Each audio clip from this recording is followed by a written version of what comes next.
Da, da, da, da, da. Welcome back to the TrainWreck. Yeah, we should both start screaming that. I recorded it. Oh, we've already been doing it? We can do it again. Let's do it fine. again. Alright, ready? Dun dun dun dun dun dun dun dun dun bum bum dun dun dun dun bum bum bum bum bum bum bum bum bum bum. Okay. Welcome back to TrainWreck. Welcome back. Today we're gonna talk about conspiracy theories. Oh yeah, this is gonna be There's a butterfly. Okay. Yeah. It's so pretty. It's a monarch butterfly. It is pretty. Okay, so this is gonna be the ConspiraCast. ConspiraCast. So we got some real bangalangers here going on. You know, there's some that we came up with.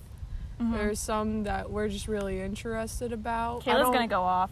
Also, I don't want to get sued. No, I'm just kidding. Oh yeah, just for the sake of these are all theories. Legal ramifications. These are all theories. Yeah. So don't go tattletaling on us. Exactly. And we don't, I don't want my words to be taken to like the court. The courts. I don't want it to be held up in the law. So these are just theories. Yeah. We should just start out with one that Emma made. This was all her. I'm not gonna lie to you. This one's a really good one. Okay, so this theory is about Cloudy with a Chance of Meatballs and Flex Seal. I believe that Flex Seal stole the idea for its iconic Flex Seal thing from Cloudy with a Chance of Meatballs. Don't worry, I have facts, I have receipts. Which is already copyrighted, of course. Yes. Like, the Cloudy with a Chance of Meatballs, obviously, they have their own thing, and then Flex Seal just came out, and they're like, I'm gonna make this. Thievery. And they trademarked thievery. it, So what happened basically was, if you notice at the beginning of the movie, Flint Lockwood makes a lot of different inventions, such as spray-on shoes, He makes, which are super dope. I don't know, what else does he make? Oh, he makes that porta potty that goes to his scientific lair. Yeah. He makes the spray-on hair for his dad, because he's bald. Oh, yeah. So the important part here is he invented a product called spray-on shoes. And these spray-on shoes didn't come off because they were just so durable. And Flint Lockwood, at the end of the movie, he has a big dilemma because his Cloudy with a Chance of Meatballs machine of course, the best invention that he came up with. It was in danger zone, and it happened. It was making a whole nother world. Yeah, a meatball the giant meatball. Yeah, it was about to explode planet. and make a hurricane of food that destroyed the whole world. So after his initial plan failed, the saving grace was he took his spray-on shoe can and he sprayed it onto the machine, which clogged it, which made it unusable.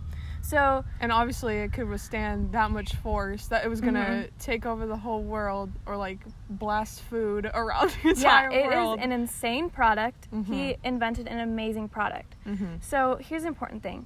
In the credits, probably 30 seconds into the credits, there is a graphic of Flint Lockwood and his dad, Daddy Lockwood, and they are sitting on top of a roof, and it says Lockwood Roof Sealant Company, and it's because they use the spray-on shoe product as a roof sealant because it's like super durable. Keyword sealant. So then I was like, hey, this sounds a lot like Flex Seal. Has anyone ever dove into this? And so I immediately went on the Googles and I looked it up. Ew, Bing. And I did a quick little search, and I was like, oh, when was Cloudy with a Chance of Meatballs released? And it was released September 18th, 2009. So this key date there. This is where it gets rowdy. Flex Seal was founded February 28th, 2011. This is multiple years after Cloudy with a Chance of Meatballs made the genius invention. Yeah, it's too pretty damning. Yeah, it's too convenient. Phil Swift is a con artist. And here's what I think is also a really damning piece of information is when the second movie came out, Cloudy with a Chance of Meatballs 2, you might have noticed the iconic line is, "There's a leak in the boat." Which was actually the vegetable leak. But if there's a leak in a boat, how do you fix a leak in the boat? With Flex Seal. Tape. Oh, Flex sorry. tape. No, because in the commercial, he uses a boat whenever he saws it in half, and he used the tape. He doesn't use the seal stuff, he used the tape. And then that is why whenever he starts going on the lake, he's like, oh, it's a perfectly new boat. Because he copied a previously designed invention for his own personal marketable gain, which is disgusting.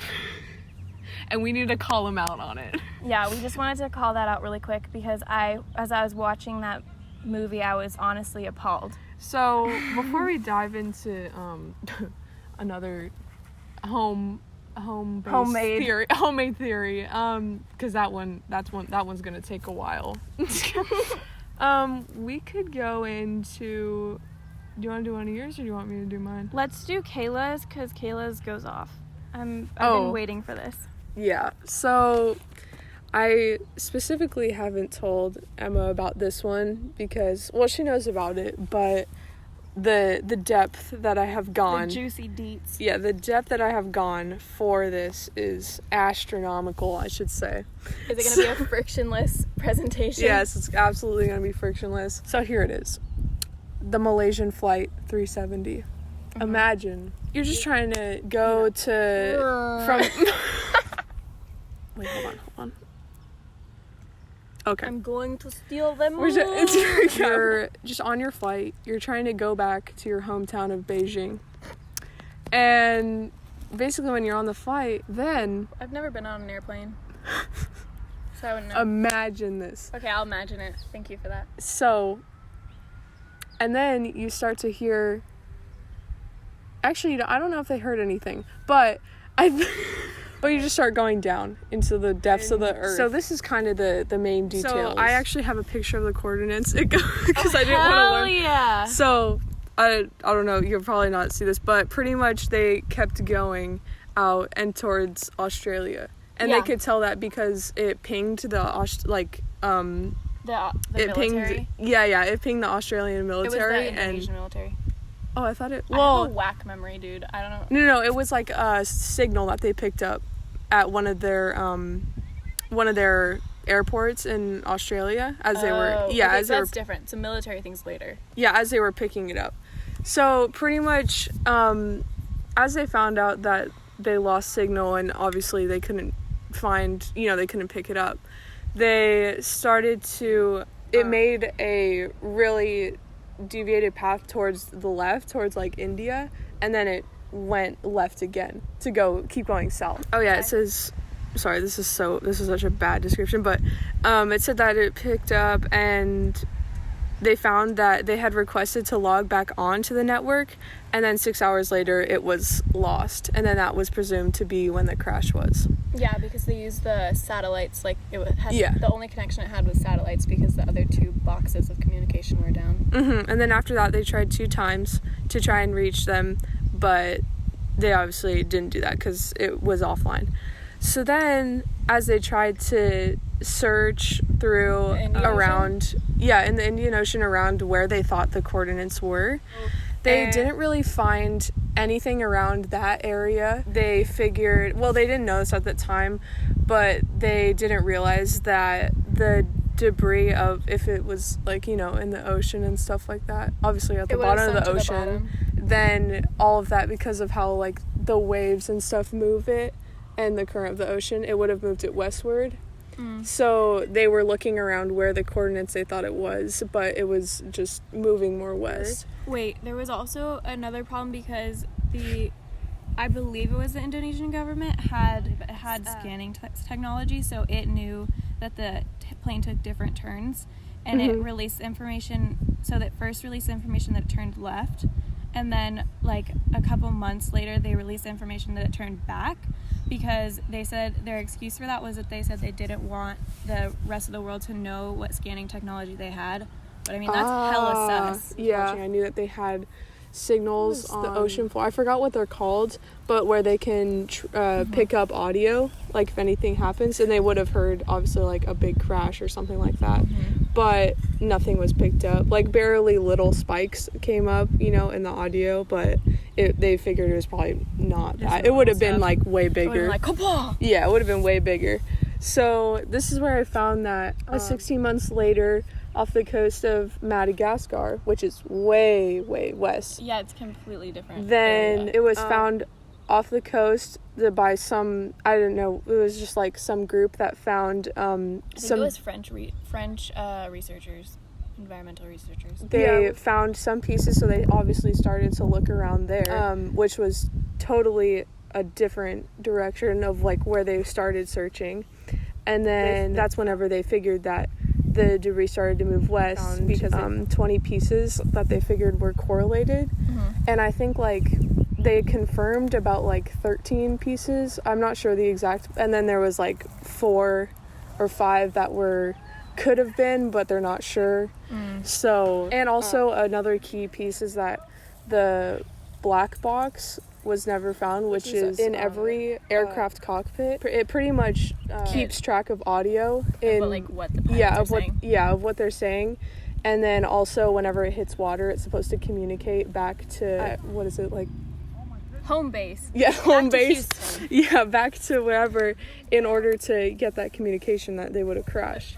So when I was listening to one of the things, it was talking about how the debris that was found, that was confirmed, was all from the right wing, which is interesting because a couple years before the plane went missing, it crashed into a Chinese plane on the airstrip as it was landing, and it tore off like 6 feet, or like it was either, I don't know, I feel like it was 6 feet off of the right wing, and so they completely replaced the right wing, which was interesting because all of the pieces were found from the right wing.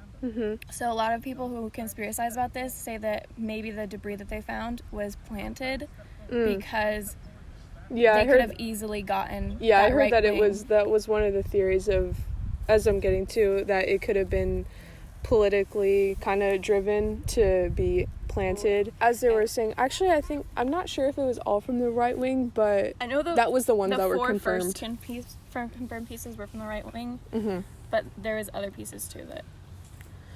So, here's where we get into the theories. Because obviously, as we were saying, the deviation from, well, and more specifically how Emma described it, as how in the beginning when they were going to Beijing, that it made a slight right, and then it made such a big degree of a turn to the left that could have, because usually they're on autopilot, but autopilot couldn't have done that. You know, if it's like that big of a, that was definitely manual. So that's partly why they think that that's a really big motivation to someone actually doing this. One of the theories is pretty much there was 2 people on the aircraft that was suggested to be like suspicious, but even though they weren't a part of any terrorist group, but they were still suspicious, I guess, because they were using fake passports. Yeah, they were using fake passports, and they were trying to escape from their government. Yeah, which they're seeking refugee. Yeah, which is definitely, I mean... Refuge? Yeah, refuge. Not seeking refugee. Obviously, I mean, I don't really believe that one. Anyway, so the next one is, this is where it gets beefy. Saucy. Yeah, it gets saucy right here. The main pilot, his name was Captain Zahari.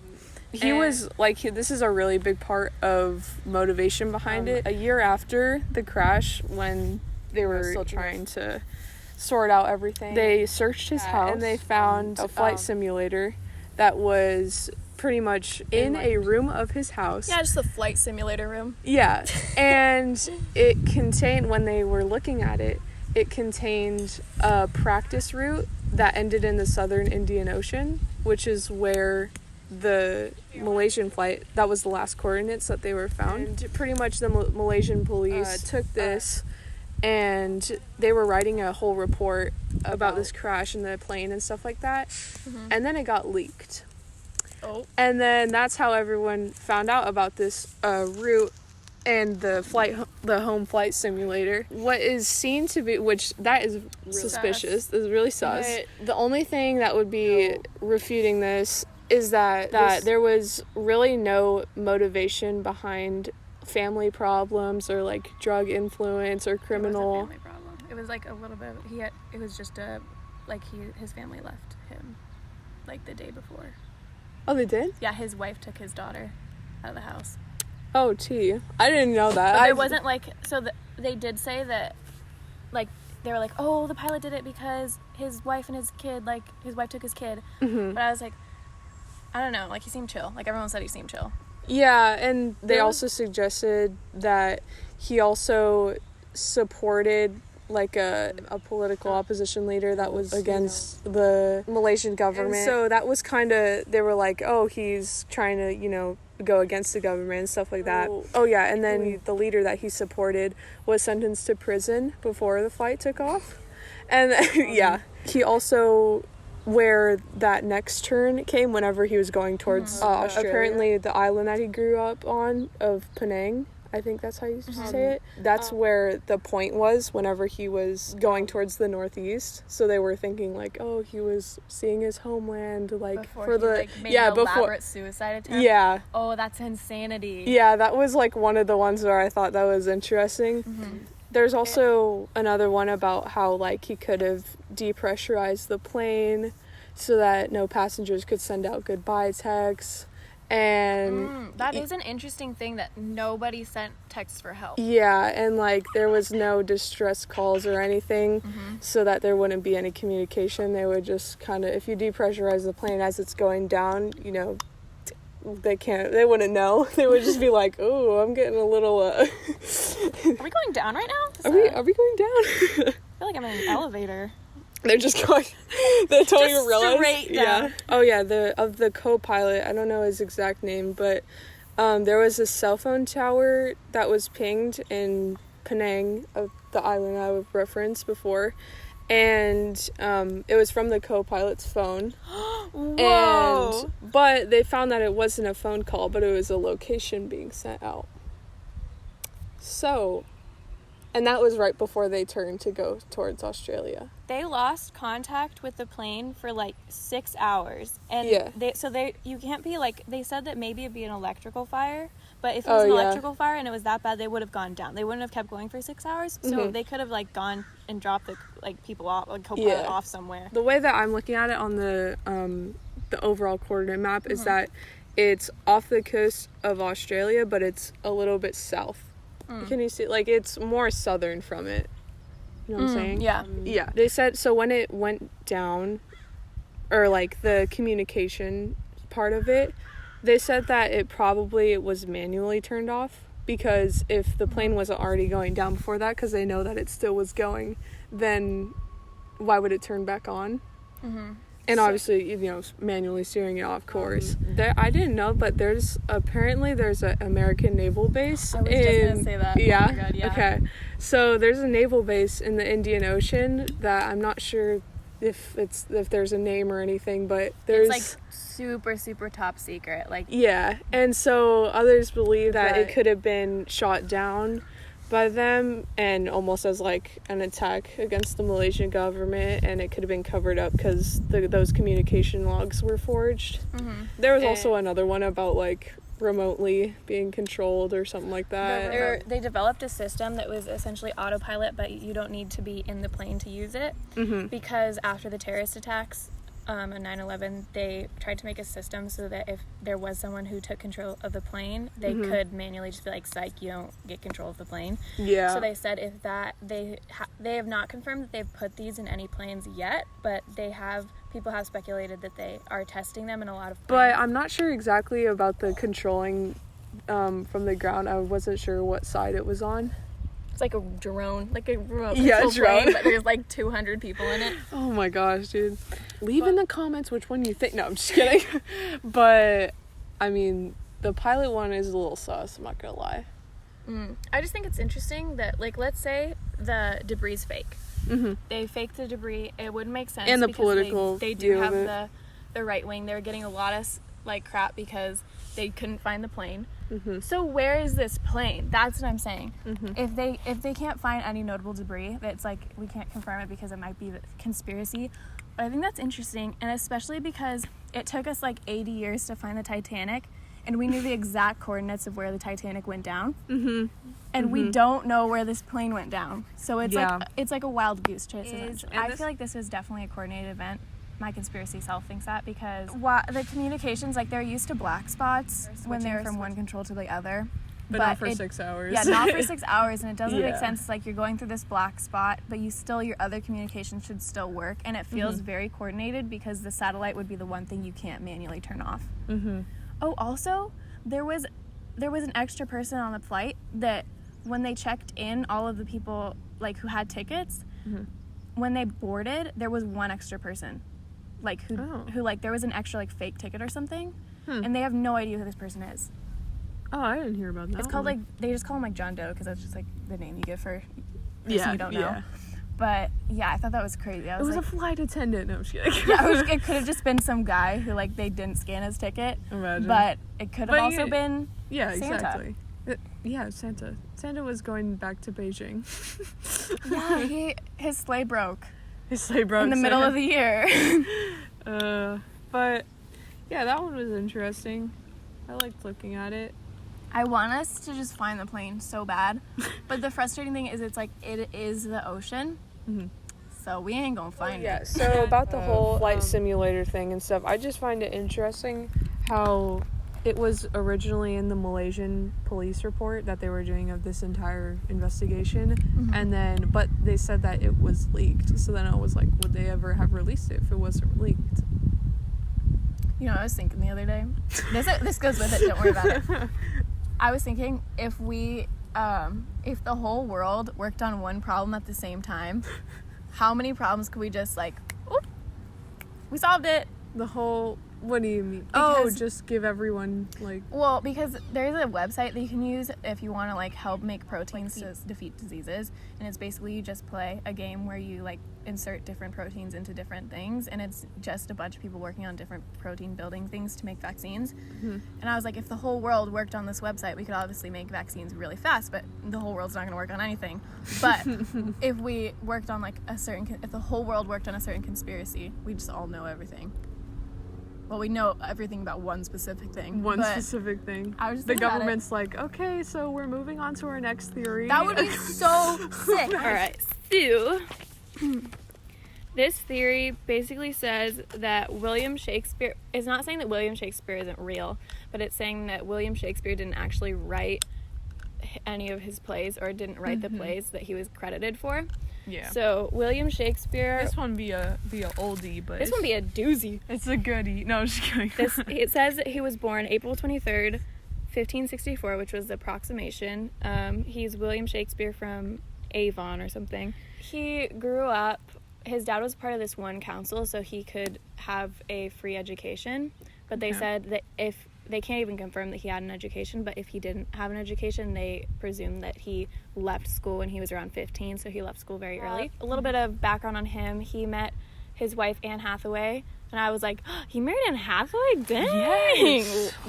Wow. I was pretty impressed with him. But he married Anne Hathaway, and he had some kiddos. And then after he had those kiddos, he went out to get some milk in London. And so he left his family and he went to London because he wanted to be an actor. Keyword actor. Yeah, an actor. So he worked at not the Globe Theatre. That's the one thing we lived at. Wait, he worked at a theater called The Theatre. And he worked his way up till he could act in plays. And the supposed history of it is he started writing plays and he gained notoriety and he got very wealthy from all the plays that he wrote. But the conspiracies are that he didn't write any of his plays and that he was essentially illiterate. Because after he died, everyone was like, okay, let's go get Shakespeare's manuscripts, like his original manuscripts of all of his plays and poems and everything. And this man wrote a lot. He wrote a lot. And they don't have any of his manuscripts. They're all gone. No one knows where they are. So does he have them? Because I'm guessing he doesn't. This man might be illiterate. In theory, he just buried them. No. In the hollow earth. We only have 2 words that are confirmed written by him. 2 words. And it says it's by me. And that was in his will. So at the end of his will, he wrote by me because we didn't know it was from him. And he signed his name around 7 times on his will. And each time he spelled his name differently. So essentially people believe that he didn't know how to spell his name. And another thing is on every single... He just wanted to perfect his signature. In every single one of his plays, though, he spelled his name correctly. And he used a hyphen in his name. And in this the Elizabethan era, when you used a hyphen in your name, that meant that it was like a pseudonym. Huh. So that's sus. Well, he wouldn't know that, because if he was just the front face. People say that William Shakespeare was a pen name, and people used his name because they knew he was an actor in the circuit. Oh, you're saying like multiple people? Yeah. So there's different theories. So that basically the main theory is that someone else used his name, because in that age, a lot of writers were scared to write things, because if you wrote something unflattering about the queen, you would die. Or the one that I've always known is that he was basically just the front face, or like an actor that you can say for the cover. Sir Francis Bacon.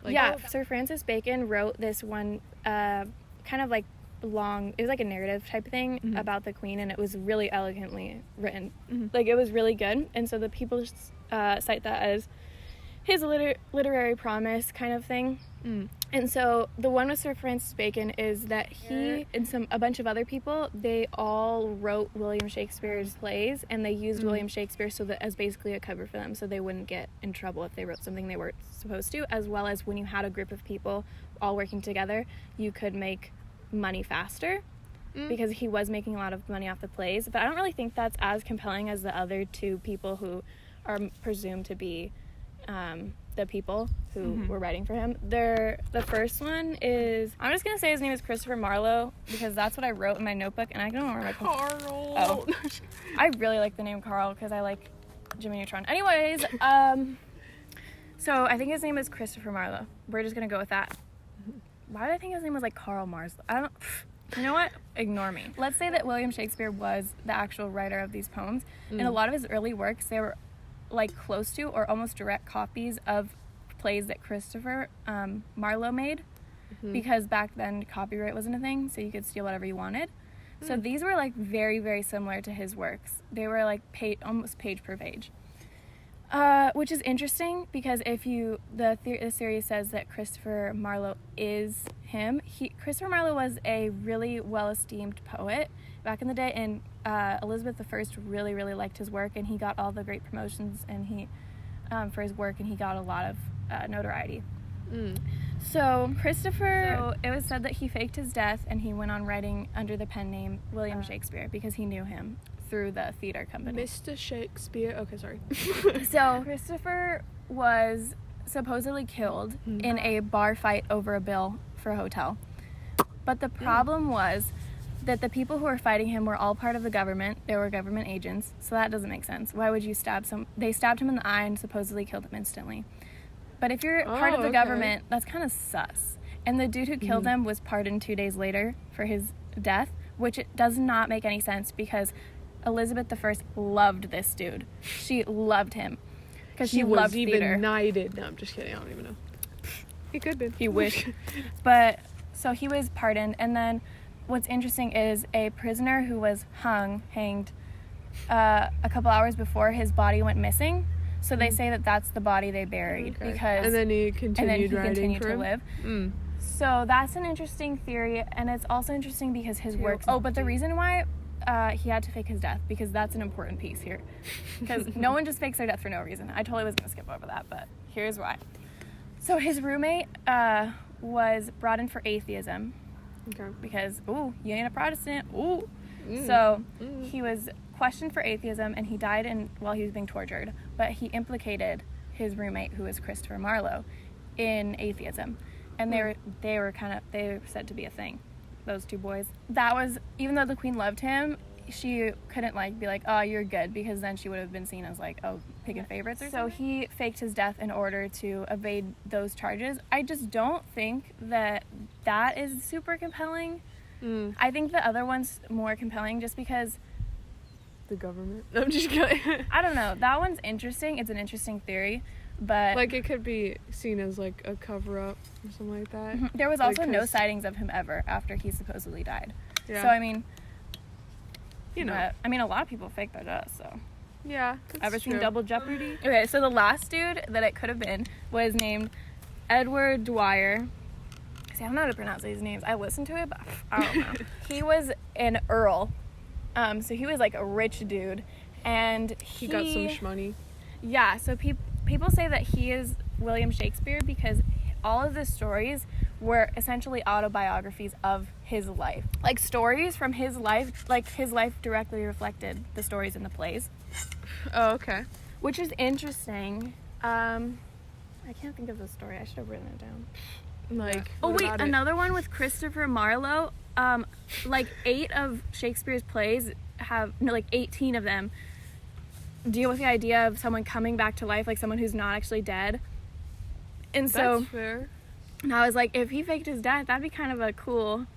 That'd be a cool thing to remark about. The Edward Dwyer thing, back to him. He had a lot of interesting stories that were, like, well known about him that were, like, seemingly directly reflected in Shakespeare's plays. But what I think is more interesting is that after Shakespeare died, his friends published a book that was called The Folio, which was essentially all of his works put together. So the people credited for, you know, how at the beginning of a book it gives acknowledgments, like, thank you for the support, or like, I love you, something like that. Yeah. The people who were given thanks in the beginning of this book were family members of Edward Dwyer. It was his son and his son-in-law. And, like... Written under William Shakespeare? Like, you open the book and it's, like, for blah, blah, blah, and blah, thank you for all of... Yeah, but was it under him? Yeah, it was under William Shakespeare. Okay. But it was Edward Dwyer's family that was thanked. Okay. Which is, like... And people try and discredit that by saying, well, maybe a lot of people liked his plays, maybe they just liked his plays, but, like, why would you put... The family members instead of someone his else's name? Family members under there. But that was interesting. That is interesting. Mm-hmm. I didn't know that many. I just always knew of the Bacon one. Yeah, I think the Sir Francis Bacon one is interesting because it basically says that all of these people, like Edward Dwyer, Christopher Mazza, Francis Bacon, all of them added to his portfolio. Yeah, they to could make have the just money. been running like a full-on writing compilation thing. It's a writing sweatshop.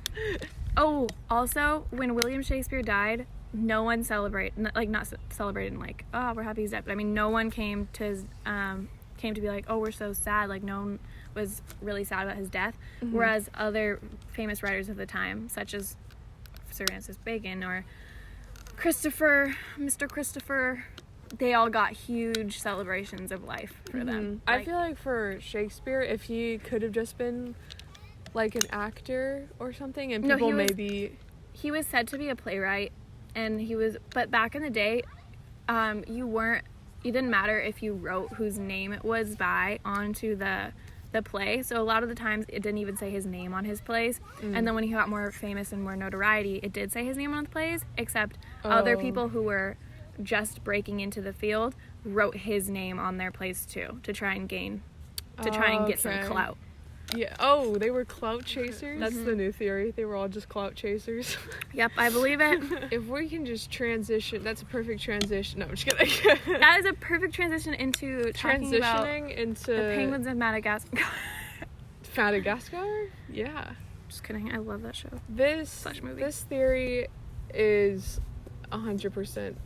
No, 99%. No, I don't want to say that. 100% true. What I've seen, a lot of more people are speculating this. Like, I've seen this a lot more as the season has come upon us of AP testing. So let's talk about College Board for a second. This theory is kind of versatile because we can tie this into other places as well. In the words of Miss Kanya, she says College Board is whack, which they have the label of being a non-profit organization. This is interesting because they charge $95 for an AP test and $50 for an SAT test. Mm-hmm. So you can already assume, where's all that money going to? Well, no one knows.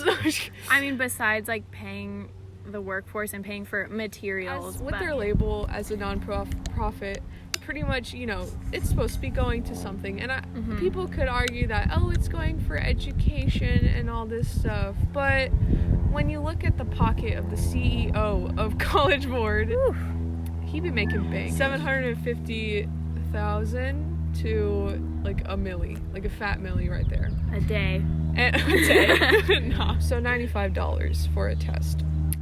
If we're actually looking at the production cost, I mean, I guess you could say, they have to like write up a new prompt every year, and like all they're using is paper. I've heard they reuse prompts from years previous. Yeah, that's what, I was bringing that up to you. So there was one thing that I found one of the years, I don't exactly remember what year, but 1937. the College Board used a prompt from a previous prompt that was actually in China. They must be making so much money right now, because you do not have to pay for like the proctor people who walk around. You don't have to pay for giving little pencils out. You don't have to pay for like using the school space. You don't have to pay to print out all of the test booklets. None of that is expensive. You don't have to pay for online ones that we're doing, because we still had to pay $95 for this one too. Yeah, that is insanity. They do make a lot of money, because SAT entrance exams such as that are almost required to go to college these days. Yeah. And that's already, most people in high schools are going to take that. So there's already that tack on AP. That's a whole nother scheme right there. I just want to know what the money is going to. You know what I'm mad about? I took the SAT like 2 years ago, and then they're saying we don't even need to take it anymore. Oh, that too. Oh my god. But if we didn't have College Board, we wouldn't have PSAT memes. And that would be a tragedy. We wouldn't have PSAT memes. And we were also talking about that with Goodwill. Oh, Goodwill. Okay, I'm gonna say this right now because it makes me so upset. I give Goodwill half its revenue. I spend so much. Well, actually, I don't anymore, because Goodwill, your clothes are way too expensive. Like, you think you're a retail store now? You get your clothes for free.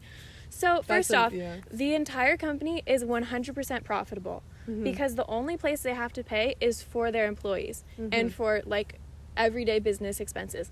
But they do not pay for merchandise, which is huge. I'm so cheap now. When I see any clothes, I'm like, this isn't $2. Why am I...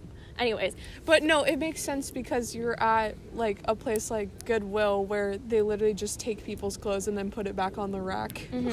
I do really respect any store that is doing thrift shopping, because fast fashion is so terrible for the environment, and it's all around just crap in general. Sorry, I'm a hater, but I don't care.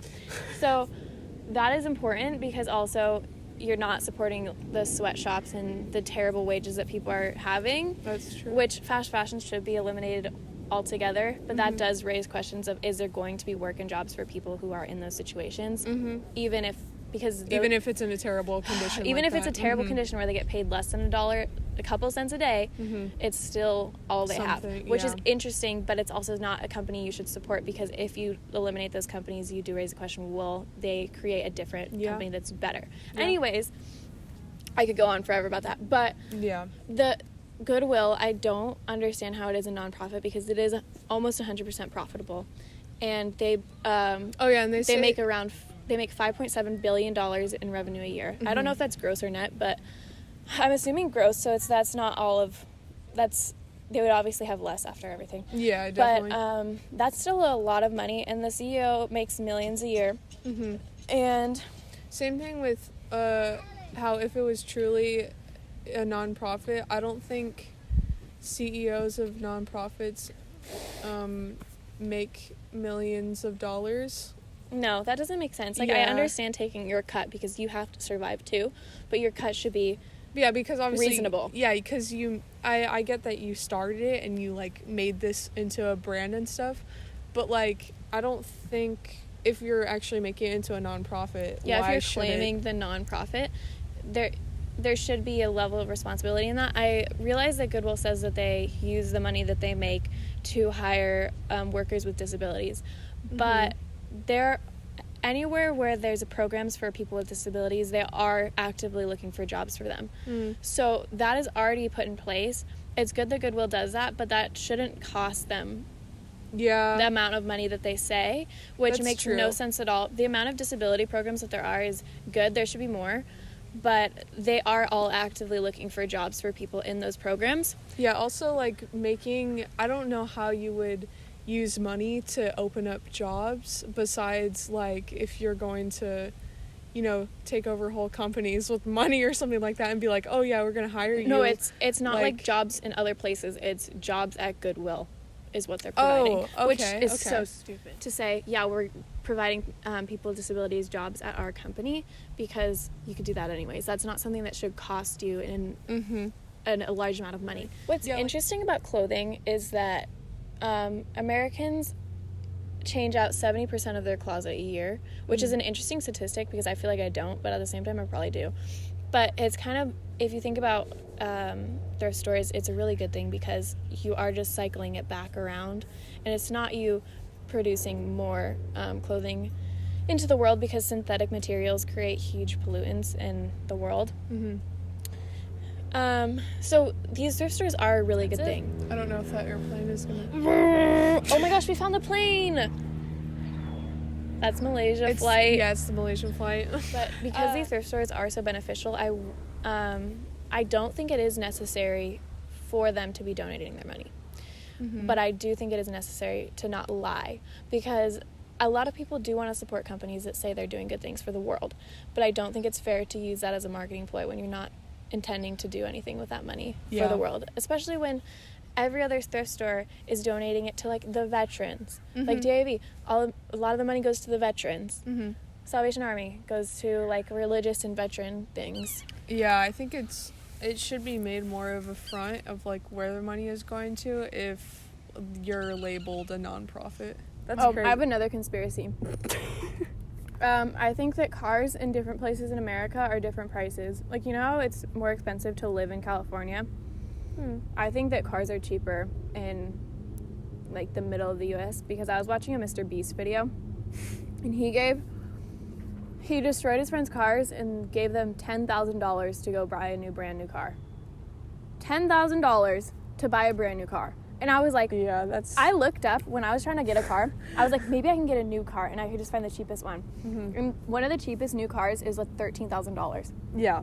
So I was like, you're telling me these dudes got nice cars? Like, these weren't like the lowest end car you could get. Yeah, like a fatty BMW is easily 50 Yeah, grand, they were getting like nice 60. cars. And I was like, these in California are like $20,000 to $30,000, and they got it for $10,000. And I was like, you know what? I'm going to wherever Mr. Beast lives, and I'm getting a car. And the influx of, like, different... If but you're it's comparing cars. different states... That doesn't make sense to me. Houses make sense because it's, like, location. That's but cars true. don't make sense to me. That's like saying an iPhone would cost more in California. That does not make sense. Where did he get the car from, though? Where does Mr. Beast live? He lives here. He doesn't live in California. I thought he did. No, he lives in some other state. Look this up. I will look it up right now, and you're going to feel so embarrassed. I I know for a fact. I want to know his exact address because I'm sure that he has a house in LA. He lives in Greenville, North Carolina. That makes sense. Why did I did not know he lived in North Carolina. Another conspiracy, LA low-key sucks, but they try and make it look better than it is so that clout chasers want to come there. So clout chasers go there? LA would be the last place I'd want to live ever. Well, that's just where, like, all of source of business is. You know how and stuff. trashy LA is? Yeah. Honestly, live somewhere like here, like in Oceans. We don't live here. Live somewhere like a little bit north or a little bit south of LA, and you can find a nice place, better access to the beach. It's not as gross and polluted, and then you just drive down there. How much Emma is saying, just live in the suburbs and don't live in the urban city. Live in the burbs, baby. If you guys have any conspiracies that you want to share with us, please send it directly email. Wherever, No, I'm just kidding. wherever you send things. Please. Oh my gosh! What the heck? Wait, at first I was like, who? I've been seeing Emily a lot on runs. That's funny. I saw her. I was walking with my mom, and she was right there, and I was like, doesn't she live? She lives over there. Last conspiracy, to round it all out, Michaela is a CIA agent. I caught her the other day. She was on the phone, and I looked down, and it said CIA business, classified, and she was typing in the secret code to get in, and so I pretend like I wasn't looking, and I turned to the side, and I caught a bunch of CIA stuff, but I don't want to say it on the podcast because they're going to come after me. I see her a lot of times, like, writing down stuff in, like, her notes app. In code. Yeah, in code. Always in the notes app. She always has reminders open. She has her screen time is about 12 hours on the notes app. I know. So we gotta watch that chick. It's crazy. Yeah, She's getting airdrops from the sky. Like a plane will pass by and she'll be like, hold up, I gotta check my phone, and there's be an airdrop. The drone controlled planes. Yeah. That's all I'm saying. So So thanks for conspiracizing with us. You should hear the conspiracize we say off the podcast. Oh my. Oh. Just kidding. Thanks for listening. We all know that we just talk about conspiracies about each other, you know? Well, they're not conspiracies, they're real. So, all right. Thanks for watching and peace. Deuces.